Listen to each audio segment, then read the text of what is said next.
So we got this situation to handle. Suppose that function f defined from R to R satisfies f of x plus y equals f of x into f of y. You must have seen this thing way before where sum is converted into product. So if we will talk about sum is converted into product, we have memorized that f of x is equal to a power x. So in this case, you have to calculate who is a. So for that, these guys have given you one more information that f of 1 equals 3. Now let's replace this x with 1. So a power 1 is equal to 3. So we got value of a as 3. Therefore, our function will be 3 power x. So this is our function. Comfortable? Now look at the next part of the question.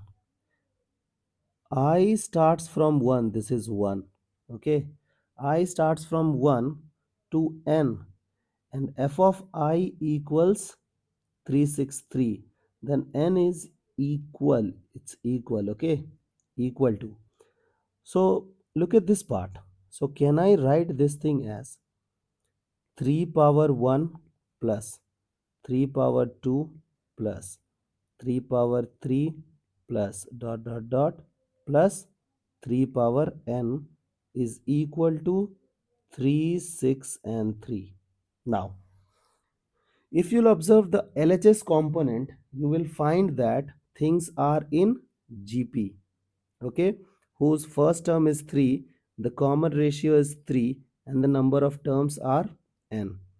So it is a, wait a moment, it's a r to the power n minus 1 by r minus 1. Okay, so it is r minus 1 and this is equal to 3, 6, 3. Now let's do the simplification. So this it will become 121. So can I say that 3 power n minus 1 is equal to 242.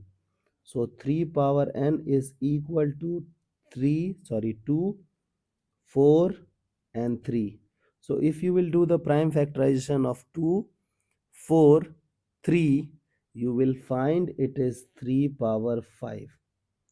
Now you can observe that the base is 3 and the power is 5 and n. Therefore, we can conclude that the value of n is nothing but 5.